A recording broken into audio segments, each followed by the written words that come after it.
Yes, I am, because my mom. What are you trying to throw at me? This, an acorn. An acorn? Yeah. Oh my gosh. What do you think I do to people who throw acorns at me? Kick the butt. You think I kick their butt? Yeah. All right, try it, sir. See what happens. See what happens. See what happens. Don't you dare. Don't you dare. Oh, kid. Have yourself a very witchy Vlogmas. Day 15! Day 15! Happy Saturn's Day! Happy Saturn's Day. It is late Friday night, and I am just now recording this and very, very determined that I will get this all edited and up for you Saturday morning so that I can sleep in. That's the big goal. And I've actually been procrastinating on doing this vlog and looking forward to this vlog, weirdly, for a couple of months now. And I think it's because this is my Nashville vlog and the Nashville trip that my son and I took for our birthdays. His birthday is the day after mine, so we always celebrate together, and we started a tradition a few years ago where we pick a new city that we've never been to, and that's our birthday trip. And I save all year long to be able to afford the birthday trip. And this year we went to Nashville, mainly because I'm obsessed with Jack White. Jack White is my rock god, and his Third Man Records is in Nashville. So it was a bit of a pilgrimage that way, but I have to say I got so much more out of it, and that is why I feel like I really kept procrastinating. I wanted to put this vlog out for a long time, and I kept procrastinating because the trip turned out to be so epic and so deeply personally significant to me that I couldn't figure out how to articulate that. So I finally just decided I'm not gonna try. I'm not gonna try because it is personal. I don't know, it just, Nashville really, really, really got under my skin and surprised me. I think it is an amazing town. I don't know when I will be back, but I cannot wait to go back. I felt a deep connection to Nashville that I did not expect. And the first thing I noticed is when we were flying in, how absolutely green it is. I know they had a lot of rain this summer, and we got there at the end of September, going into October, and it was just shockingly green, especially coming out of like gray LAX. It was quite the difference. And also how many rivers there are. Lots of water and lots of green. And then the place that we ended up staying, it's this little place, it's called Faro Lane in Germantown. And I got it because everything was booked out. We booked our trip early, like many months early, like June or July, I want to say, and everything was booked. And the closest to downtown we could get was Germantown. And it turned out to be a huge blessing because Germantown blew me away. I was texting with a few friends like, oh my God, it's so amazing. When we first got there, it just blew my mind. Germantown it's northeast of downtown. You could see downtown from, like, if you walked out our back door of we had like a little apartment. It was not a room, it was an apartment. And I'm sorry to say that I lost a lot of footage on this trip. I don't know where it went, but all our beautiful nighttime, night lights footage is gone. And the footage of our room, part of it is just so blurry, you can't even really appreciate it. But it's not a room, it was an apartment. We actually stayed in an apartment, and when you walked out the back door, Nashville, downtown was right before you, and at night it was so gorgeous. It was really, really pretty. But Germantown itself is just this very charming, quaint, idyllic neighborhood with these beautiful houses, bugs we have never heard, bugs in the trees. I was super enchanted by the bugs and the birds that I had never heard before. It sounded so southern. It sounded like the movies, and the homes were just charming. I did get a little bit of footage of that, but we actually hung out in Germantown quite a bit. Like at the end of the day when we were sick of walking around downtown, our feet hurt, our back hurt, mine did, Tanner could go forever. We would go back to Germantown where our room was, where we could like touch base, maybe rest for a minute, but then just walk around and enjoy this little, it's a little hipster area. I didn't appreciate the customer service, I have to say. People had this sort of hipster attitude that I'm used to when you go like west best in Los Angeles. There are certain shops and restaurants you go to here. It's like these out-of-work actors that are moonlighting as waiters and waitresses and shopkeepers, and they have like the worst attitude. And that was actually going on in Germantown, which surprised me. But I did appreciate the style. It was like cool hipster style, and I did love how charming the town was. I loved it. I loved it. Don't listen to me. It's awesome. Check out Germantown if you're ever in Nashville. Okay, so the footage is blurry, and really this is just for me because I want to remember how awesome our apartment was, but I'm showing you Faro Lane. Remember Faro Lane if you ever go stay in Nashville, because this apartment is rad. Look, we had a big old walk-in closet, a bathtub. It was very spacious, and Germantown is pretty cool, and we felt super swank in our groovy hipster little apartment right there. And then the view was amazing. I wish I still had the nighttime footage for you because the night lights were gorgeous. And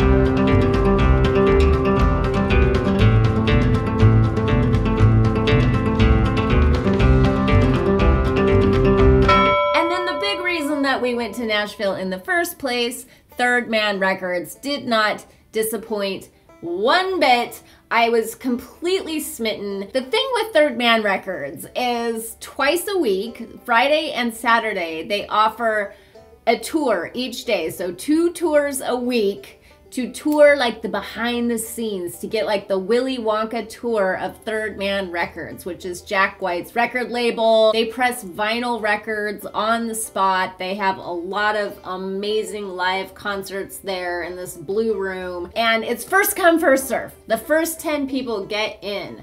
So I was not gonna miss this. On my birthday, September 29th, we were standing outside super duper early waiting for Third Man Records to open, and we were one of the 10. Unfortunately, you're not allowed to take your camera with you on the tour, so I couldn't share that with you, but it was insane. This company is so inspiring to me. The reason Jack White is inspiring to me is because he's extraordinarily creative in his entrepreneurial life.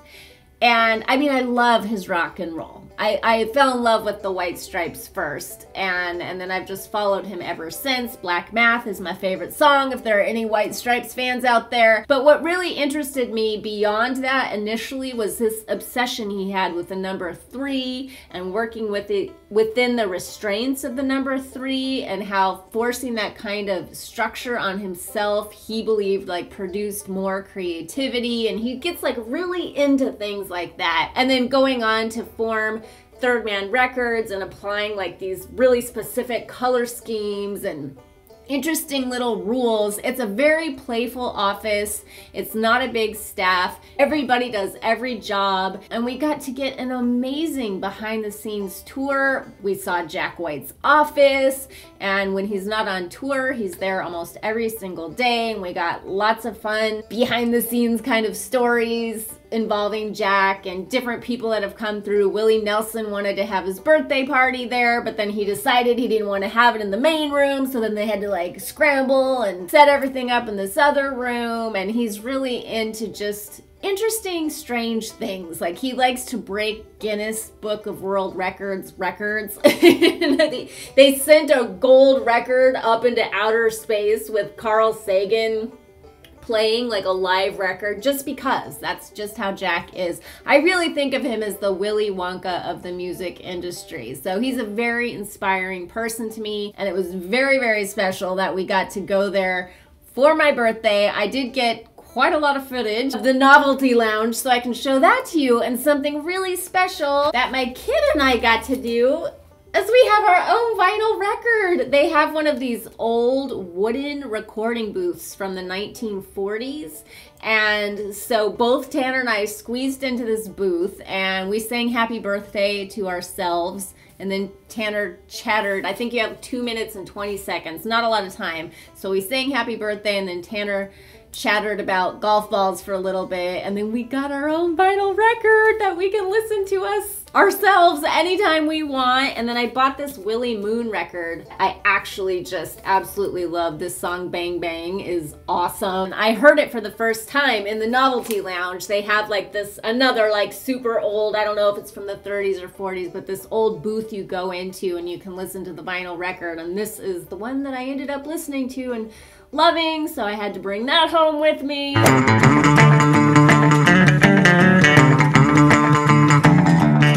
We were so proud that we made it in, that we were one of the 10 people that got to take the behind-the-scenes tour. But what I'm showing you right now is the Novelty Lounge. Check out that press-tinned ceiling. It's a tiny little lounge, but it's super packed with lots of fun things to do. So I definitely recommend setting aside at least an hour for your trip if you visit Nashville to hang out in the lounge here. There's tons to play with. There are old guitars you can play. They even have a machine for pressing your own guitar, like creating your own guitar. I don't really know how that works, but it sounds awesome. There is the recording booth where Tanner and I recorded our own vinyl record. And there it is, pressing right there. Isn't that so cool? I loved doing that. And then that is a listening booth where I found my Willie Moon record. And of course, because it's Third Man Records and Jack White, the vinyl there is so much fun to look at as well as listen to. And even the doors are cool. Third Man Records is the place, y'all. I actually brought these magazines. These are the free magazines that you can get in most like major cities. Most major cities have like magazines, Nashville Pride kind of stuff. This is Native magazine, and this is East Nashvillian magazine, and I kept them and I like to flip through them when I'm feeling nostalgic for our trip. And we got around Nashville entirely by foot or using the hop-on, hop-off trolley, which I highly recommend if you go visit a major city. Check it out, like Google hop-on, hop-off trolley, because it's awesome. You pay, I don't know, like 38 bucks or something for 2 days, and this trolley just goes around the city, and you get like the little tour guide tour, but you can hop off and hop on the trolley like all these major stops, and instead of taking cabs and public transportations, you get the tour guide experience, but it's also a great way to get from one city to the other. I did that in Boston, and it really worked out well in Nashville too. And one of the main stops was at the Bicentennial Capitol Mall and Park, which we would walk through. It's very beautiful. It's very cool. There's a lot of patriotism and war memorials and statues going on in Nashville, all over Nashville. That surprised me. I did not expect that. And it's all very beautiful. And there's this huge Bicentennial Park that there's a farmer's market that's going on all the time right there. So we would walk through that, through the farmer's market, over to Germantown. So this one trolley stop was perfect for us because we would just take a little walk across the park, right to our apartment. And because we eat a gluten-free, dairy-free diet, I always map out our trips according to food. Like I Google all the gluten-free, dairy-free options, and we found quite a few in Germantown, but our favorites, I will show you right now. One was, I think it was called the Red Bicycle Cafe and Crepes or something like that, but they had gluten-free crepes. If you eat a gluten-free diet, you know what a big deal that is. So 2 mornings we went there to have gluten-free crepes. And then we also went back twice to this pho place because pho is awesome and we both love it, and why not? And I also just wanted you to see how cute Germantown is. So here's some footage of that.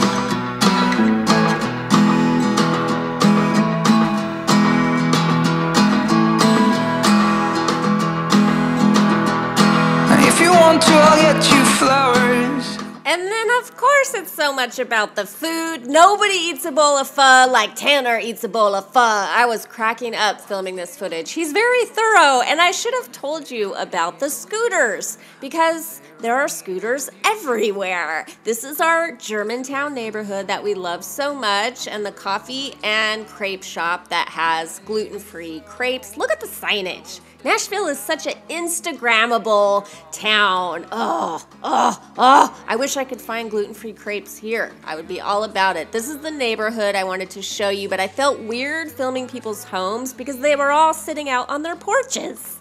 It's a porch town.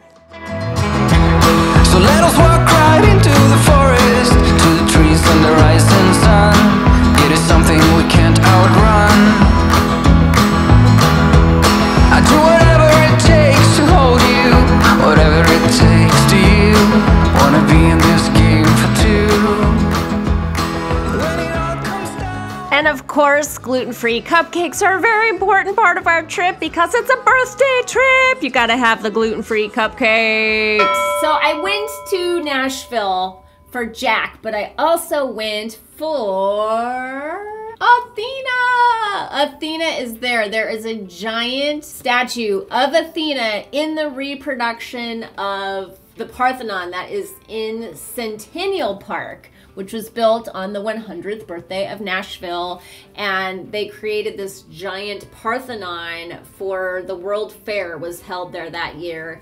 And this Athena statue actually is not that old. I don't think she looks that impressive in photographs, but in person, I think I got some good video footage. I think you'll really love it if you love Athena, but in person, she is stunning. The Parthenon is huge, and she is huge, and it's a very pretty statue. Athena is my goddess. If you don't know, I work with Athena.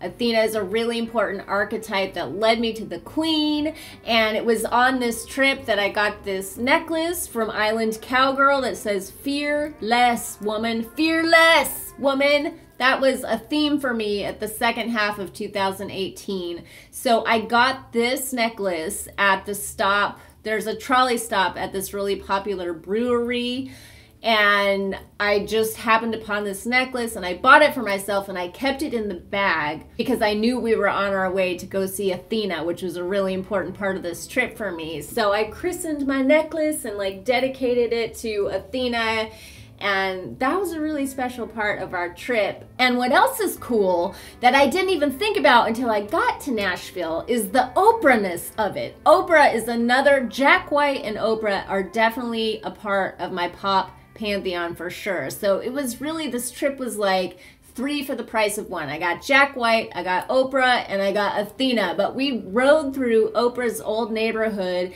and the barber shop that her dad still owns and works at. And then we got to drive by her first job, the first news station that she worked at. And that was just so inspiring.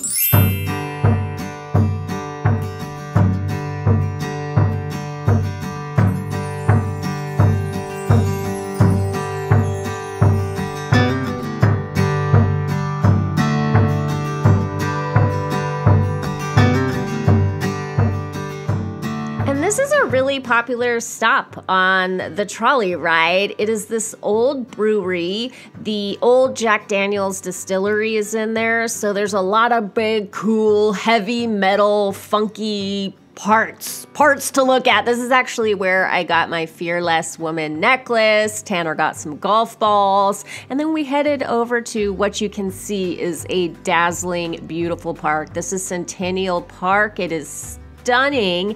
And what's really interesting is this suffragette statue of women fighting for their right to vote is directly opposite and facing the Parthenon where Athena lives. Coincidence?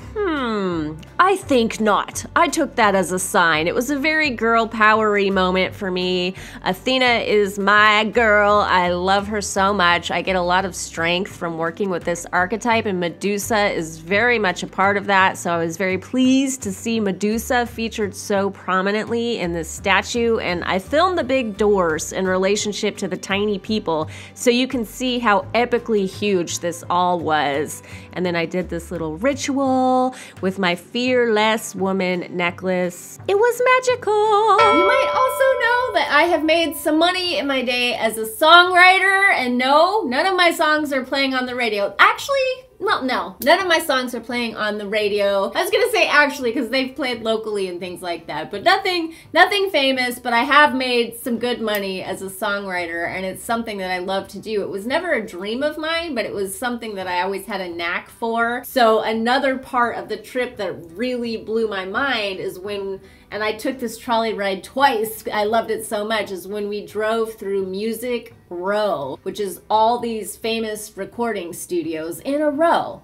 And it looks like a very residential neighborhood, and there's a story for every studio, and the tour guides are very well versed in these stories. They have a huge thing for Taylor Swift in Nashville too. I'm not a Taylor Swift person, but it was funny to hear how much they love Taylor Swift. But what impressed me about Music Row was we passed this one woman's house who is a Grammy award-winning songwriter who I have never heard of. She's a behind-the-scenes songwriter, and she had like the biggest, baddest studio or house. They all look like houses. They're these, I guess they're studios, but they're built in what looks like old houses. And she had the biggest, baddest one, and she wasn't a Taylor Swift. She wasn't a Dolly Parton. It was a name I had never heard before, and I was like, right on, that is badass. I felt very aligned with the songwriter spirit of Nashville, which also surprised me in a really fun, exciting way. We went to the Johnny Cash Museum, which I think is a tourist trap. They charge way too much money for a little tiny space, but if you're a big Johnny Cash fan, I guess you have to do it, and we did it, and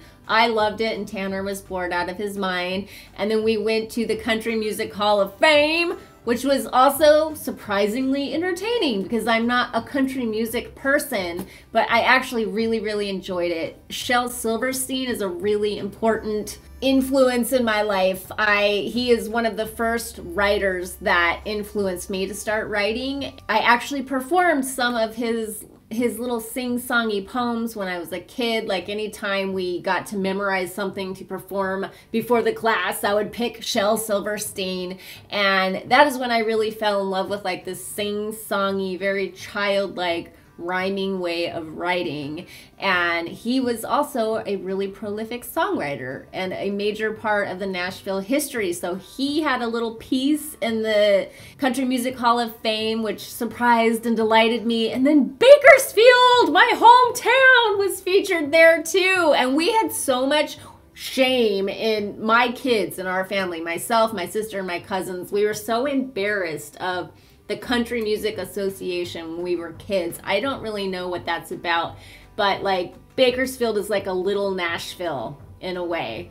And Buck Owens is from Bakersfield, and it's a big thing. And I was really kind of sort of moved to see Bakersfield featured in the Country Music Hall of Fame. I had Bakersfield pride maybe for the first time in my whole life, and it made me be like, I think I need to go to like the Buck Owens Museum, whatever that is in Bakersfield. It gave me the feels, surprisingly. I really enjoyed it. And then downtown Broadway, downtown Nashville, you just have to see it. It's such a touristy thing to do. We were there on a weekend that there were huge football games, so maybe we didn't get an accurate picture of what Nashville is like on the weekends, but people were stumbling around drunk at 10 o'clock in the morning and hanging out of buildings and screaming and yelling. It was pretty funny. But at 10 o'clock in the morning on Broadway, all of the bars open up, and these ambitious, aspiring singer-songwriters start playing at 10 o'clock in the morning in these bars. They've got their guitar and they're playing, and it's like one after the next after the next. And the back of the bars, there's no windows.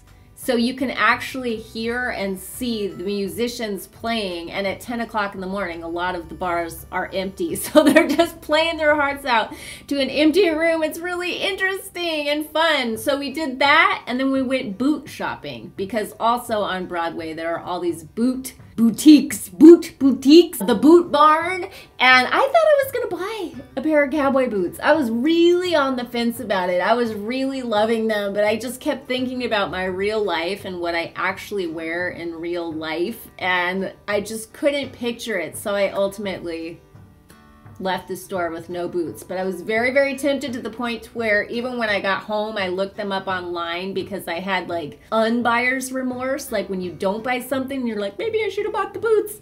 But I think I'll live without a pair of cowboy boots. But they sure were cute, and we sure had fun. Oh, and before I show you this last little bit of footage, let me tell you, the pedal taverns are hilarious. Do you know what a pedal tavern is? It's like a bar with a whole bunch of bicycles, kind of like people facing each other. You're sitting at your bar stool, but you're pedaling, and you pedal this tavern down the road while they're blaring like the goofiest music, like Baby Got Back. Like these super drunk people screaming this music with the music blaring, pedaling down the road, getting more drunk. It's a sight, let me tell you.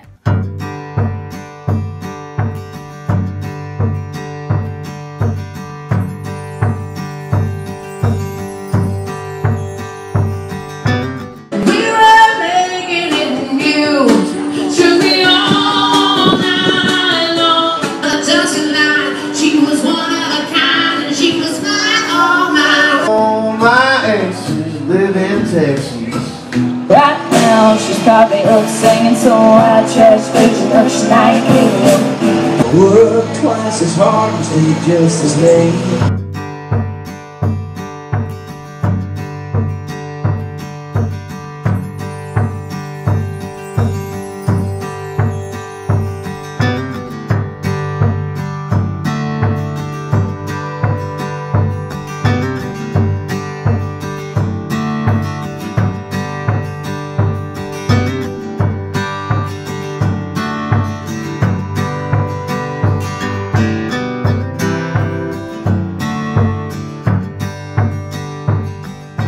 Take my money? I'm trying to take your pennies. How many pennies are you taking? What do you think you're doing? Give me my wallet. What are you trying to do here? Take all the pennies. Why?